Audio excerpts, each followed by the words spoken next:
말씀은 우리 큐티인 본문 따라서 우리 이제 계속 진행됩니다. 그래서 오늘은 요한복음 이제 계속 우리 묵상하고 있는데 18장 12절부터 27절까지의 말씀을 우리 같이 읽고 은혜를 나누도록 하겠습니다. 요한복음 18장 12절을 제가 읽고 27절까지 우리 교독하도록 하겠습니다. 이에 군대와 천부장과 유대인의 아랫사람들이 예수를 잡아 결박하여 먼저 안나스에게로 끌고 가니 안나스는 그 해에 대제사장인 가야바의 장인이라. 가야바는 유대인들에게 한 사람이 백성을 위하여 죽는 것이 유익하다고 권고하던 자로라. 시몬 베드로와 또 다른 제자 한 사람이 예수를 따르니 이 제자는 대제사장과 아는 사람이라. 예수와 함께 대제사장의 집들에 들어가고 베드로는 문 밖에 서 있는지라. 대제사장을 아는 그 다른 제자가 나가서 문 지키는 여자에게 말하여 베드로를 데리고 들어오니 문 지키는 여종이 베드로에게 말하되 너도 이 사람의 제자 중 하나가 아니냐. 그가 말하되 나는 아니라 하고 그때가 추운 고로 종과 아랫 사람들이 불을 피우고 서서 쬐니 베드로도 함께 서서 쬐더라. 대제사장이 예수에게 그의 제자들과 그의 교훈에 대하여 물으니 예수께서 대답하되 하시되 내가 드러내놓고 세상에 말하여노라. 모든 유대인들이 모이는 회당과 성전에서 항상 가르쳤고 은밀하게는 아무것도 말하지 아니하였거늘 내게 묻느냐. 내가 무슨 말을 하였는지 들은 사람에게 물어보라. 그들이 내가 하던 말을 아니라. 이 말씀을 하시며 곁에 섰던 아랫사람 하나가 손으로 예수를 쳐 이르되 내가 대제사장에게 이같이 대답하느냐 하니 예수께서 대답하시되 내가 말을 잘못하였으면 그 잘못한 것을 증언하라. 바른 말을 하였으면 내가 어찌하여 나를 치느냐 하시더라. 안나스가 예수를 결박한 그대로 대제사장 가야바에게 보내니라. 시몬 베드로가 서서 불을 쬐더니 사람들이 묻되 너도 그 제자 중 하나가 아니냐. 베드로가 부인하여 이르되 나는 아니라 하니 대제사장의 종 하나는 베드로에게 귀를 잘린 사람의 친척이라. 이르되 내가 그 사람과 함께 동산에 있는 것을 내가 보지 아니하였느냐. 이에 베드로가 또 부인하니 곧 닭이 울더라. 아멘. 하나님 말씀입니다. 2024년 우리 고난주간 예수님의 이 고난에 동참하시는 여러분 가운데 우리 하나님의 은혜가 우리 충만히 임하기를 바랍니다. 예수님께서 이 고난을 받으시고 죽으셨는데 거기서 끝나지 않았죠. 영광스러운 부활로 승리하셨던 것처럼 주님의 이 고난에 동참하시는 여러분 가운데도 이런 부활의 영광과 또 부활의 기쁨이 가득하시기를 다시 한번 주님의 이름으로 축복합니다. 오늘 우리가 읽은 요한복음 18장 12절부터 27절까지에는 예수님께서 이제 잡히셔서 대제사장 그 안나스에게 신문을 당하는 이제 그런 장면이 그려져 있습니다. 그리고 그 다음 또 가야바의 집에 가셔서 또 신문을 받으시는데 이 신문을 받으시는 이 자리에 누가 따라왔느냐. 2명의 제자가 따라왔다 이렇게 말씀하고 있습니다. 15절에 보면 시몬 베드로와 또 다른 제자 한 사람이 예수를 따르니. 자, 한 사람의 이름은 박히고 있죠. 누구입니까? 예수님의 제자 베드로가 따라왔고요. 또 다른 제자 한 사람 이렇게 따라왔다고 했는데 그 사람의 이름이 나옵니까? 나오지 않죠. 밝히지 않고 있습니다. 여기에 대해서 많은 학자들이 그러면 또 다른 한 제자 한 사람은 누구일까? 이렇게 연구를 했는데 많은 학자들이 공통적으로 말하는 것이 바로 요한이다. 요한복음을 쓴 사람이 아니겠느냐 이렇게 짐작을 많이 하고 있습니다. 왜냐하면 그 이유가 자기는 요한복음을 썼는데 자기 이름 그 요한이 따라왔다고 그렇게 쓰는 것이 조금 부끄럽기도 하고 좀 어색하기도 하고 또 예수님을 부인하는 그 자리에 어색하게 따라왔으니까 밝히지 않았을 것이다. 자, 이렇게 많은 학자들이 얘기를 합니다. 저는 동의하지만 또 한 가지 어떤 생각이 드냐면 아무래도 이 요한이 뭐 거기 자기 이름 넣을 수도 있겠죠. 근데 지금 예수님을 따르고 있는 이 베드로를 조금 더 부각하고 좀 집중해서 이 베드로의 모습을 우리에게 보여주기 위한 의도가 있는 것이 아닌가 그런 생각을 해보게 되었습니다. 왜 이렇게 베드로의 모습에 초점을 맞추고 있는가? 이 요한은 또 성경은 왜 이 베드로의 모습을 자세하게 묘사하고 있는가? 그래서 오늘 이 말씀 보면 이 베드로의 모습 어떤 모습이 집중적으로 나오고 있습니까? 예수님을 부인하고 있는 그 모습, 그리고 추워서 불 곁에 서서 쬐고 있는 그 모습을 자세하게 그리고 있습니다. 저는 이 성경이 우리에게 무엇을 보여주고 있는가, 특별히 예수님을 부인하는 이 모습, 지금 이 상황에 있는 이 베드로의 모습은 어쩌면 오늘을 살고 있는 우리의 모습이 될 수 있다라는 어떤 그런 모습을, 이걸 보여주기 위해서 이 베드로의 모습을 집중적으로 묘사하고 그리고 있는 것은 아닐까. 저는 그래서 오늘 이 말씀, 예수님을 모른다고 계속 3번씩이나 부인하고 있는 이 모습을 좀 우리가 집중적으로 보았으면 좋겠습니다. 11절에 보면 문 지키는 여종이 베드로에게 말하죠. 너도 이 사람 제자 중 하나가 아니냐. 그때 이제 베드로가 뭐라고 합니까? 조금의 이 망설임도 없이 나는 아니라, 단호하게 그렇게 부인하죠. 그리고 25절에 또 가야바의 집에 또 옮기게 되었는데, 거기에서도 마찬가지 사람들이 너도 그의 제자가 아니냐 이렇게 물어보니까 또한 다시 한번 부인하게 되고요. 그리고 대제사장의 종이 마지막 뭐라고 합니까? 네가 저 사람과 겟세마네 동산에 있던 것을 내가 보았다. 이거는 뼈도 박도 못하는 확실한 증거 아닙니까? 내가 거기에 있었던 것, 그 사람과 예수님이죠, 있었던 거 내가 보았는데 그래도 부인하겠느냐. 자, 이렇게 얘기하니까, 그럼에도 불구하고 이 결정적인 증언에도 있음에도 불구하고 베드로가 뭐라고 합니까? 또다시 나는 그가 모른다, 그렇게 부인하고 말죠. 자, 이런 이 베드로의 모습을 보면서 사람들, 또 우리들조차도 이 베드로를 좀 부인할 수 있을 것 같아요. 아니, 어떻게 그럴 수 있느냐. 3년 동안 예수님을 따르고 예수님을 섬기면서 배운 어떤 그런 사람이 어떻게 이런 순간에 예수님을 한 번도 아니라 3번씩이나 부인할 수 있는가. 자, 이렇게 생각할 수 있을 것 같습니다. 자, 그런데 오늘 이런 베드로의 모습을 보면서 저는 우리 자신을 생각해 보게 됩니다. 과연 우리는, 나는 베드로보다 낫다고 할 수 있겠는가? 이런 질문을 해보게 되었습니다. 전에 이 큐티책에 어떤 그 직장인이 자신의 그 부끄러웠던 어떤 그런 모습을 솔직하게 이제 고백해서 이제 이 글을 올린 그 내용을 보았는데, 어떤 내용이냐면 이분이 이제 크리스찬이에요. 그리고 크리스찬으로서 이제 직장 생활을 하는 이제 그런 분이었는데, 이제 직장 생활을 시작하면서 자기가 크리스찬이라는 것을 밝히게 되면 아마 사람들과도 좀 잘 어울리지 못할 것이다, 이런 불안감이 들어가지고 자기가 크리스찬이라는 것을 얘기하지 않았습니다. 또한 크리스찬인 것을 밝히게 되면 굉장히 좀 불이익도 있지 않을까, 그런 생각도 했습니다. 저 사람이 뭐 크리스찬이래 막 이런 소리도 듣기 싫고, 그리고 부끄럽고, 자기 자신이 믿는 사람이라는 것을 좀 꺼려했다. 자, 이것을 솔직하게 이제 고백을 한 것입니다. 그래도 마음이 계속 찔렸겠죠. 자기가 크리스찬인데, 믿는 사람인데 과연 이렇게 하는 것이 옳은가. 특별히 좀 마음에 많이 찔렸던 것이 뭐냐면 점심시간이었다고 고백합니다. 식사할 때, 보통은 크리스찬이니까 식사할 때 어떻게 합니까? 같이 이렇게 모여서 식사하더라도 눈을 감고 감사 기도를 드리고 식사를 시작하게 되는데, 근데 그게 부끄러워서 하지 못했다는 거예요. 계속 신앙적 양심상 또 아예 안 할 수가 없으니까 편법적으로 어떻게 했냐면, 화장실 간다고 얘기하고 화장실 가서 들어가서 조용히 기도하고 나와서 밥을 먹는 그런 모습이 있었다는 거죠. 물론 그 자체가 예수님을 완전히 부인하는 것은 아니지만, 이분이 뭐라고 얘기냐면, 그래도 내가 생각할 때 내가 과연 이 베드로보다 낫다고 할 수 있는가, 그런 자책감, 어떤 그런 마음이 들어서 안 되겠다, 이제 그런 마음을 가지고 고백을 한 거예요. 글을 올리게 된 것입니다. 저는 그분의 그 용기가 참 대단한 것 같아요. 작은 그 일상생활에서의 그 부끄러운 그 모습을 숨기지 않고 밝히면서 공개적으로 드러내기까지 한, 그리고 이 처절하게 자기 자신을 돌이키는 그런 의도, 그런 결단의 마음이 들어가 있지 않고는 그렇게 할 수가 없는데, 그렇게 하는 이 모습이 굉장히 아름다워 보였습니다. 여러분, 한번 자기 자신을, 또 나를 한번 생각해 보았으면 좋을 것 같아요. 나는 어떤가? 우리는 어떤가?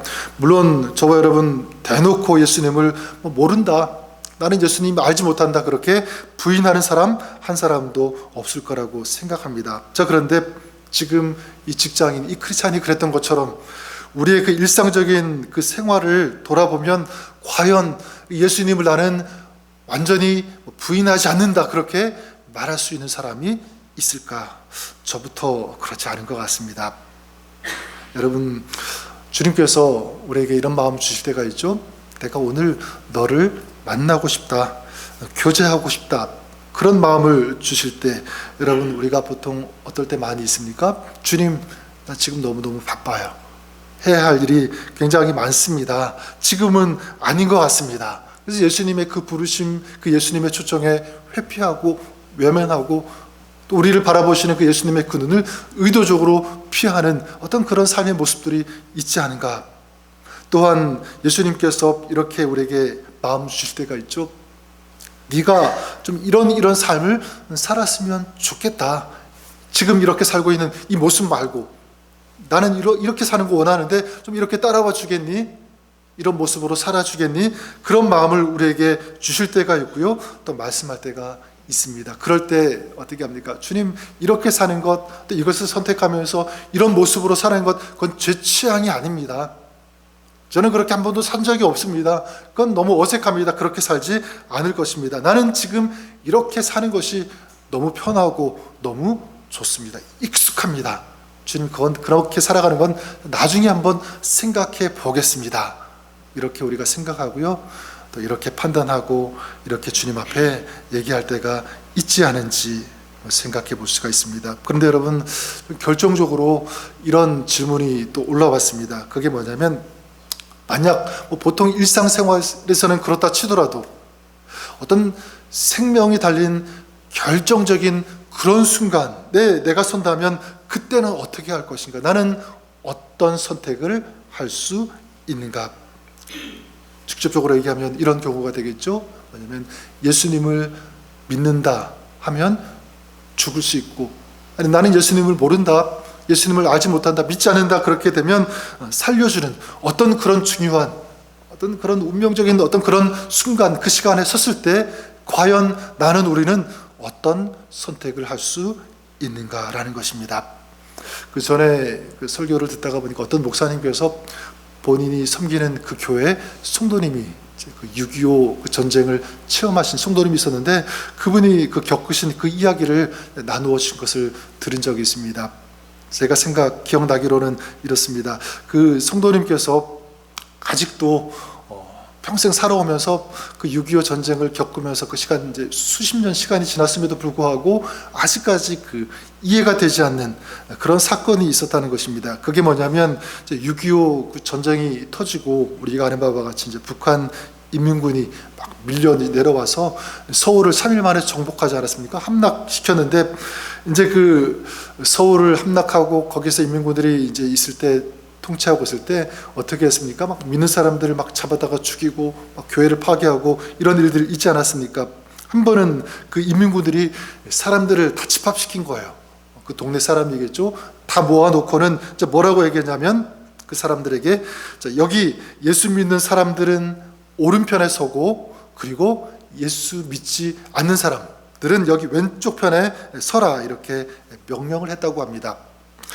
인민군들이 믿는 사람들을 죽이고 있다는 것을 알았기 때문에 이분이 직감적으로 예수님을 여기서 믿는다고 하면 다 죽이려고 하는구나, 그리고 믿지 않는다고 하면 뭐 다른 조치를 하겠구나, 이걸 이제 알았습니다. 잠깐 이 침묵이 흐르더니 그 중에 이제 몇 사람이 오른쪽으로 나와서 이제 거기에 서게 되었고요. 그리고 대다수의 사람들은 왼쪽 편에 이제 그대로 서 있는, 여기에 이제 그 그림이 이렇게 되었습니다. 그런데 어떤 일이 벌어졌냐면, 인민군이 어떻게 했냐면, 오른편에 선 사람들이 아니라 왼쪽 편에 선 사람들, 그러니까 예수님을 안 믿는다, 그렇게 말한 그 사람들을 향해서 총을 발사하고 다 죽였다는 거예요.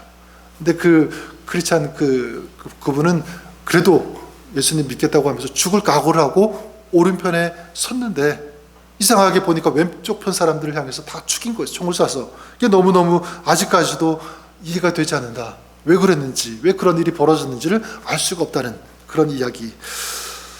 그래서 아마 이 총을 쏜 인민군이 믿는 사람이 아니었을까, 그런 생각도 했대요. 그래서 믿는 사람들을 살려주기 위해서. 그런데 저는 그렇게 생각하지 않습니다. 믿는 사람이 그렇게 총을 쏴서 죽였을까? 그건 아닌 것 같아요. 또 어떤 생각이 들었냐면 이 총을 쏜 사람이 순간적으로 오른쪽 왼쪽을 좀 착각한 것이 아닐까, 이런. 그러니까 사람들 편에서 왼쪽에 있던 사람들이 이 인민군 쪽에서 볼 때는 어느 쪽이 되는 것입니까? 왼쪽 편이 되는 거잖아요. 반대쪽이 되니까 순간적으로 이 오른쪽 왼쪽을 착각해가지고 쏜 것은 아닐까. 근데 그 이유는 아직까지 모른다고 합니다. 저는 그 이유를, 그 이야기를 들으면서 생각을 했습니다. 만약 내가, 또 우리가 그런 그 자리, 그 시간에, 그 결정적인 그런 순간에 서 있다면 나는, 또 우리는 어떤 선택을 할 것인가, 어떤 자리에 설 것인가, 이런 생각을 해보았습니다. 저는 오늘 이 베드로가 예수님을 3번씩이나 부인하는 이 모습, 그리고 그 아까 전에 얘기했던 그 한 직장인의 고백, 또 여기에 말씀드렸던 6.25 전쟁 중에 그런 일을 겪으신 분들의 그 이야기를 통해서 한 가지 이 적용 포인트를 생각해 보았습니다. 그게 뭐냐면 이것입니다. 오늘 나의 일상생활에서의 작은 부분이 결정적인 순간에 큰 영향을 미칠 수 있다, 이런 마음이 들었습니다. 여러분, 오늘 이 말씀에 나오는 이 베드로를 보시면 안나스의 집 마당에 들어가자마자 문지키는 여종이 너도 이 사람의 제자 중에 하나가 아니냐, 그렇게 물어보았을 때 만약 그 순간에 그래, 맞아, 내가 예수님의 제자야, 그렇게 대답했다면 어땠을까? 여러분, 아마 그렇게 얘기했어도 이 베드로에게는 큰 어떤 그 불이익이 주어지진 않았을 것 같아요. 왜냐하면 지금 이 대제사장 그리고 많은 사람들이 목표하고 죽이려고 목적으로 삼은 사람은 누구입니까? 예수님 아닙니까? 어떻게 해서든 예수님을 죽이려고 하는, 그것 때문에 지금 제자들은 별로 신경을 안 썼을 것 같아요.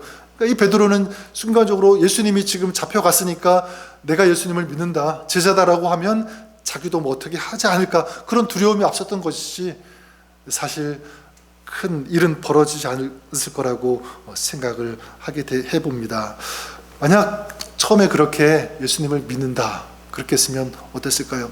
2번씩 3번씩 부인하는 그런 일들 벌어지지 않았겠죠. 물론 나중에 그 닭이 3번 울 때 이게 예수님께서 말씀하셨던 그 말씀이 생각나면서 회개하긴 했지만, 통곡하긴 했지만, 만약 처음에 담대하게 당당하게 난 예수님 믿는 사람이다, 예수님의 제자다라고 얘기했다면 아마 마음에 어떤 그런 죄책감, 그런 마음들이 아마 들지 않았을 것 같아요. 더 멋있는 그런 모습으로 이제 이어지지 않았을까. 저는 이런 베드로를 보면서 우리에게도 메시지가 된다고 생각합니다. 어떤 메시지냐면 다른 것이 아니라 좀 지금이 중요하다, 이런 메시지. 지금은 적당히 믿고 나중에 잘 믿으면 되지, 이런 마음들을 우리가 보통 가지기 쉬운데 그게 아니라라는 것입니다. 기회는 항상 있는 것이 아니죠. 그리고 지금 옳지 않은 선택이 나중에 시간 지나서 옳은 선택을 하면 되지, 이럴 수도 없다는 것입니다. 여러분, 기회는 우리에게 계속 주어지지 않아요. 지금이 중요하다는 것이죠. 지금의 나의 선택이 나중을 결정한다. 그래서 지금 내가 잘 믿어야지 나중에도 잘 믿을 수 있다. 저는 이것이 맞다고 생각합니다. 지금 내가 주님을 붙잡고 있어야지만 마지막까지 주님을 붙잡을 수 있다. 내가 지금 주님 편에 서 있을 때 마지막 결정적인 아주 그런 순간에 또한 주님 편에 서 있을 수 있다는 것입니다. 반대로 거꾸로 얘기하면 지금 내가 주님을 붙잡고 있지 않으면 나중에 과연 주님을 붙잡을 수 있는가? 그건 어려울 것 같아요. 지금 내가 주님 편에 서 있지 않으면 나중에 그런 위급한 결정적인 순간에 그때 나는 주님 편에 서면 되지? 그럴 수 있는가? 그렇지 못한다고 생각합니다. 지금 내가 예수님을 부인하지 않는 그런 삶을 살 때 우리의 삶, 이 믿음의 삶은 정말 완전히 아름답게 가꾸어져 가고 또 완성될 수 있다고 저는 믿습니다. 저는 그런 의미에서 저는 여러분들에게 이렇게 부탁을 드리고 싶어요. 우리 고난주간 보내면서 오늘 내가 해야 할 일을 내일로 미루지 말자. 여러분들이 그러시기를 바랍니다. 중요한 것, 특별히 우리의 영적인 것, 또 믿음 생활, 주님께서 우리에게 부탁하시는 여러 가지 말씀들, 교훈들, 가르침, 주님의 그 인도하심 그 앞에서 오늘 내가 해야 할 일을, 주님께서 부탁하신 일들을 내일로 미루는 그런 분들 한 분도 없기를 바랍니다. 주님께서 오늘 우리에게 말씀하신 것, 오늘 내가 붙들겠습니다. 실천하겠습니다. 주님을 따르겠습니다. 미루지 않겠습니다. 이 마음, 이 결단을 가지고 오늘을 살아가시는 여러분 되시기를 바랍니다. 또한 겸손히 이 주님의 도우심과 인도하심을 구하는 것 굉장히 중요한 것 같아요. 내 의지, 내 힘, 내 능력으로는 자꾸 이게 인간적인 생각, 또 사람들의 그 마음, 말들 이런 것들 담다 보면 의도치 않게 자꾸 이 세상 이 원하는 길로 따라갈 수 있습니다. 또 예수님을 나도 모르게 부인할 때가 있는데, 그런 것이 아니라 주님, 혹시라도 내가 나도 모르게 주님을 부인하거나 주님을 외면하는 그런 삶이 되지 않도록 주님 나를 붙잡아 주십시오. 은혜를 베풀어 주십시오. 긍휼히 여겨 주십시오. 주님의 그 선하신 그 능력의 발로 이끌어 주시고 붙잡아 주시옵소서. 이런 겸손의 기도가 우리에게 필요하다고 믿습니다. 또한 마지막 부탁을 드리고 싶은 것은 주님의 말씀을 듣는 것입니다.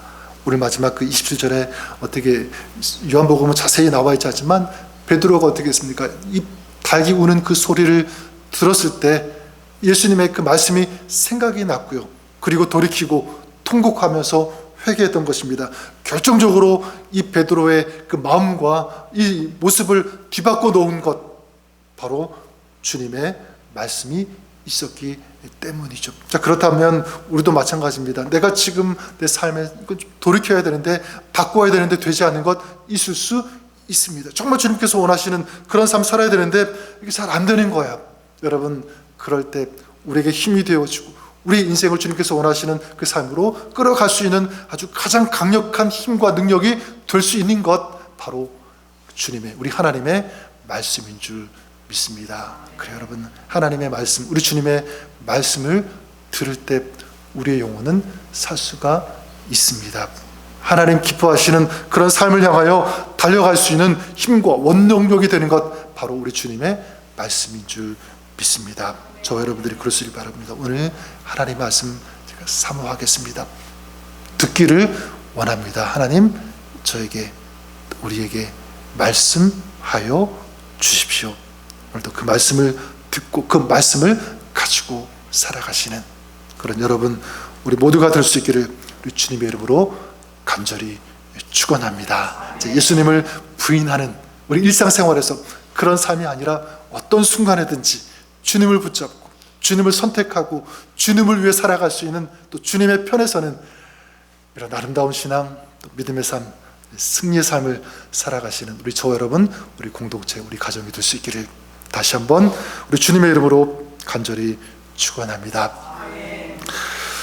같이 한번 기도하겠습니다. 살아계신 하나님 아버지, 오늘 이 베드로, 예수님을 부인하는 이 베드로의 모습이 오늘 우리의 모습이 될 수 있음을 겸허하게 받아들이며 생각하며 우리 자신을 돌아봅니다. 하나님, 궁극적으로 대놓고 주님을 부인하지는 않더라도 우리 일상생활에서 주님의 얼굴을 피하고 주님의 말씀과 주님의 가르침과 교훈을 듣지 않으려고 하고, 내가 편한 것, 나에게 익숙한 것, 또 세상에 유익이 되는 어떤 그런 것들을 선택하면서 살았던 모습이 있지는 않았는지요. 주님, 용서하여 주시옵소서. 다시 한번 결단하는 것은 이제 우리의 삶, 우리 모든 평생의 삶이 주님 편에서 주님과 함께 주님을 위하여 살아갈 수 있는 그런 저희들의 삶이 되게 하여 주시옵소서. 이 고난주간, 우리 한 주간 보내면서 더욱더 이 믿음과 이 영성이 뜨거워지게 하시고 강화되게 하여 주시옵소서. 더욱더 우리의 마음이 주님께 더 가까이 가는 그런 한 주간, 이번 고난주간이 되게 하여 주시옵소서. 그렇게 역사하시니 좋으신 주님 찬양하며 주님의 은혜와 주님의 도우심과 인도하심을 구하며 예수님의 이름으로 기도드립니다. 아멘.